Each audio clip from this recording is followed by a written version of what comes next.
آج کچھ جانکار یہ کہہ رہے ہیں کہ ایک رننیتی نہیں افغانستان کے لیے کئی رننیتی کئی اسٹریٹجیز چاہیے. تو مطلب اس کو کیسے سمجھایا جائے کہ کئی اسٹریٹجیز چاہیے ہوں گی راشٹرپتی اوباما کو وہاں اپنے پڑھنے کے لیے؟ ریجنل اپروچ پہلے بھی بات ہوئی, پچھلے 2 سالوں سے یہ بات ہو رہی تھی, لیکن دیٹ ڈڈنٹ ریئلی میٹیریلائز. اس دفعہ شاید یہ ریجنل اپروچ کو زیادہ اہمیت دیں گے. اس میں پاکستان ہے, انڈیا ہے, اور ایران ہے, رشیا ہے.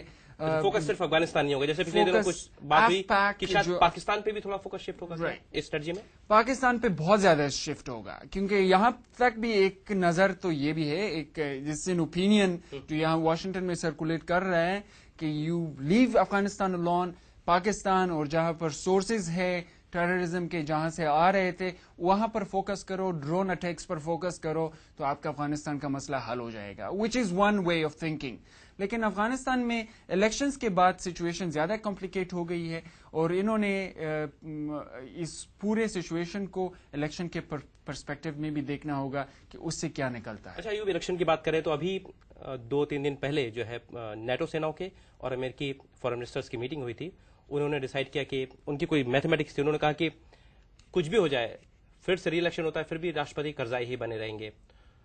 تو کرزائی کے ساتھ کیا کرزائی زیادہ فائدہ مند ہے اس سمے نیٹو فورسز اور امریکن فورسز کے لیے, مطلب کس طرح سے کی پولیٹیکل سسٹم کو فکس کرنے کے لیے وہاں وار اگینسٹ ٹیررزم اور افغانستان کو اسٹیبلائز کرنے کے لیے انٹرنیشنل کمیونٹی کو ریلائبل پارٹنر چاہیے افغانستان میں. اور اس وقت وہاں پر پارٹنرز نہیں ہے, اٹس اے سنگولر پارٹی. وہاں پر ایک ہی پارٹنر بن گیا ہے پچھلے 5 یا 7-8 سالوں میں. ایک ہی گروپ جس نے ڈومینیٹ کیا ہے, جس نے ایک سول سرونٹس اور سول ایک فٹ پرنٹس جمائے ہیں آفیسز میں. مثلا آپ گورنرز کو لے لیں, 34 پروونشل گورنرز ہیں, تو وہ سب کارزائی کے نامینیٹڈ پیپل ہیں. اسی طرح بات یہ ہے کہ دیٹ از اسٹیبلائزڈ ایک پارٹنر ہے.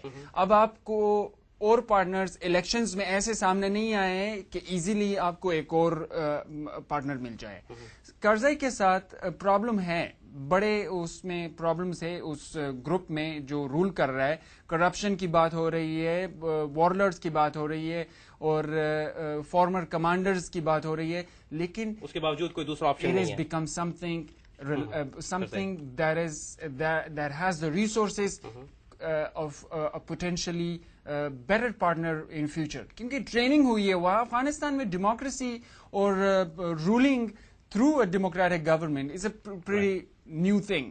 تو ایک ہی چیز 5 سالوں میں ہوئی ہے. اب 5 سال اگر ان کو اور موقع دیا جائے, ان 5 سالوں میں اور ایسا کام کیا جائے کہ اور گروپس سامنے آ جائے, پولیٹیکل پارٹیز کو اسٹرینتھن کیا جائے, اور پھر 5 سال کے بعد شاید آپ کے پاس اور آپشنز ہو اور پارٹنرز ہو جو آپ کے ساتھ اچھی طرح سے کام کر سکیں. بہت بہت دھنیہ واد ایوب اسٹوڈیو میں آنے کے لیے اور یہ سب جانکاری دینے کے لیے. You are welcome.